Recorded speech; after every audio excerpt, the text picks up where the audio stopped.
There's a problem that we all face, and some of us entirely embrace it, while others fight against it. So why is emotion such an issue for humanity? I explore that next.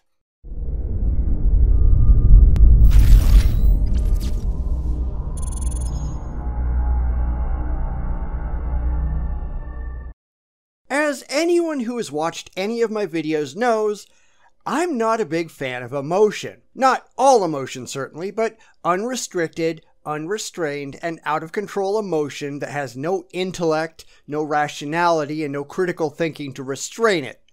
I'm not a fan.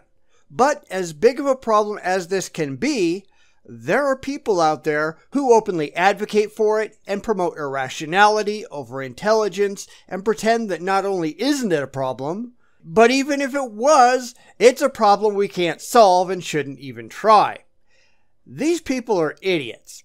So let's figure out why feelings don't solve anything and why this is probably the biggest problem that we all face as humans. So this started out, as many things do, with a discussion on abortion, where a theist started with all of the standard religious arguments based on theological hand-waving, which were very quickly dismantled, because none of them are at all rationally defensible. But there was an atheist there who, while she was totally on board with my dismantling the theist, and I'm assuming it was a she because of some of the things she said, but of course, I really have no way of knowing online, so I might be wrong, and if I am, I'm sorry, but, you have to make whatever assumptions you make about people online.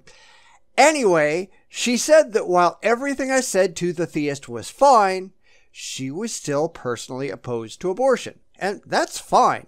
I'm always looking for a non-religious, non-emotional reason why we ought to oppose it. But it has to be both of those things. And ultimately, since religion is emotional at its core, it really just needs to be non-emotional. Now, don't get me wrong. I am not and have never been a cheerleader for abortion. My wife and I would never have had an abortion while that was even a possibility when we were younger, but that's a decision that we made as individuals based on our own personal set of criteria, and it applies only to us, not to anyone else. I want to make it clear that I'm not saying that anyone has to be in favor of abortion, that everyone has to have abortions, or any other ridiculous nonsense like that. You can have whatever views you want to, and you can apply those views to your own life. No harm, no foul.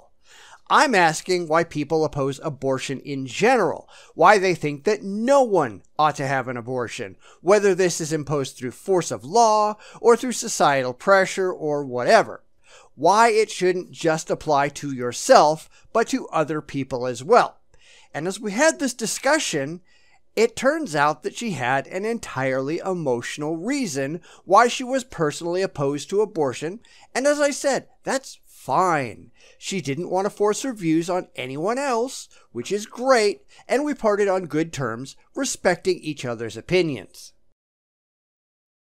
But that got me thinking why emotion is so utterly pointless as a sole means of making any rational decisions in society. Why just reacting doesn't help if there's no rational thought to back it up. And this immediately made me think about enlightened self-interest, the basis behind all morality. It is, to some degree, programmed into all of us through evolution. The idea that we want to be treated a certain way, therefore we treat others that way in hopes that those around us will reciprocate. And that tends to produce relatively safe and sane societies, right up until you get things like religion involved and throwing gay people off of roofs, becoming acceptable to the majority of those in power. Because again, just having emotion doesn't help anything. Emotion, to be useful, has to be tempered by intellect. If we all just ran on pure enlightened self-interest, masochists would run around hurting others because that's how they wanted to be treated. Yeah, that's a bad example. Don't comment that that's not how it works. It's just an example that people can identify with, even if they don't agree.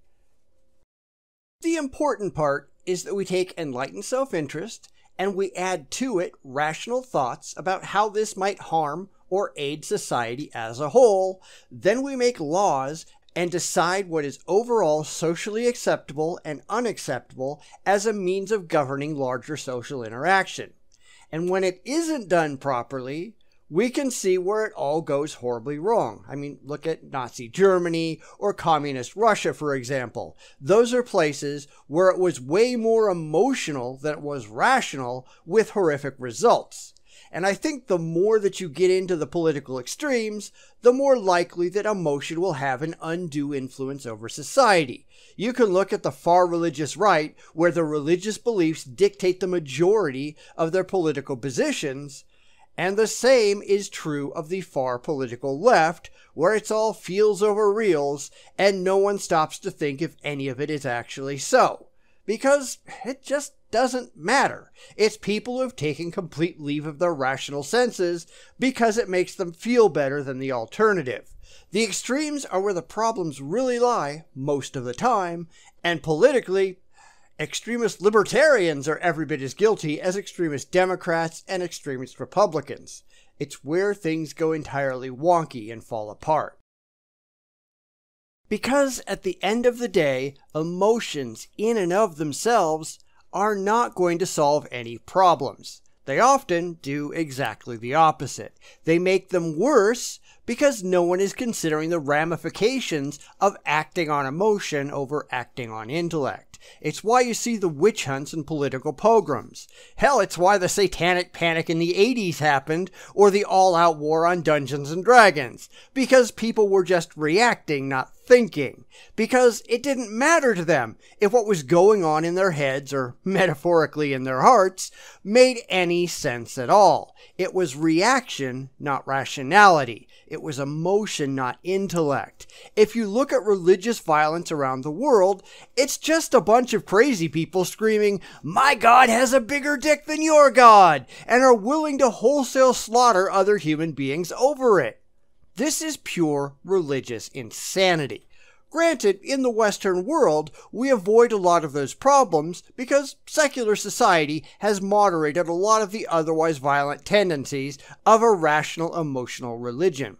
But that doesn't eliminate the irrationality, it just channels it into other avenues. That said, if we want to be a rational species, and at present we're not, but if that's our goal, we need to learn that emotion, no matter how primal it is, no matter how comforting it is, cannot be the sole arbiter of how we make decisions in the real world. It just can't.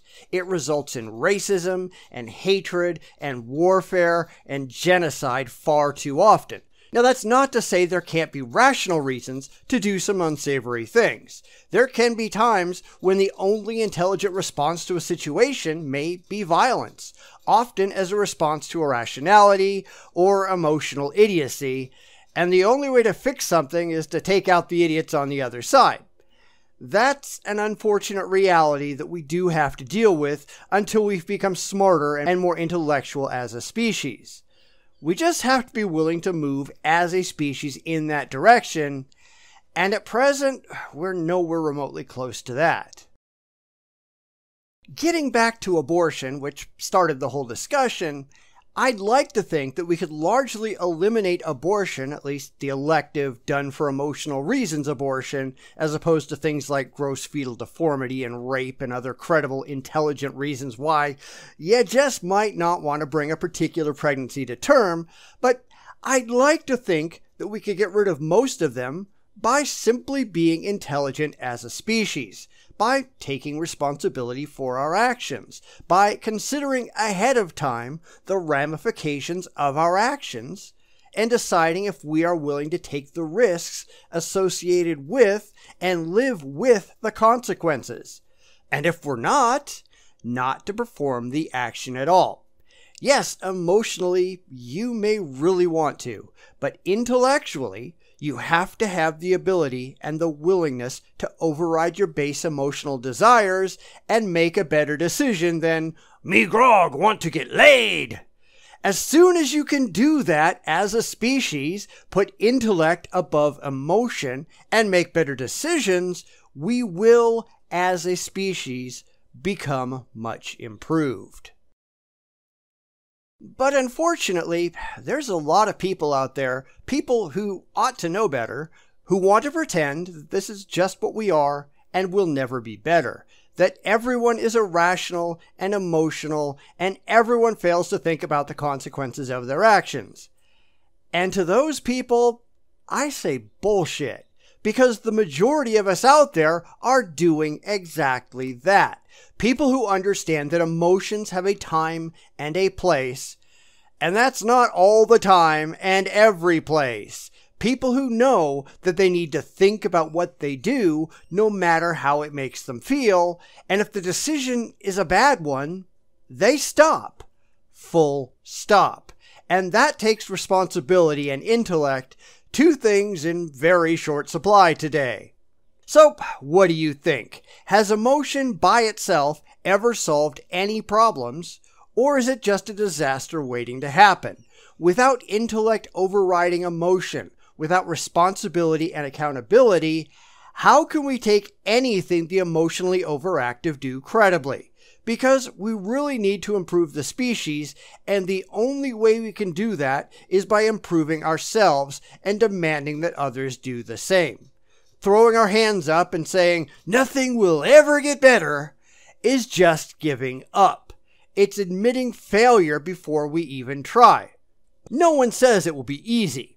That doesn't mean it isn't necessary, and it doesn't mean it isn't worthwhile. But laziness is a hallmark of the irrational mind, and so long as that's the case, we all fail. Is that something we're willing to do? I know I'm not.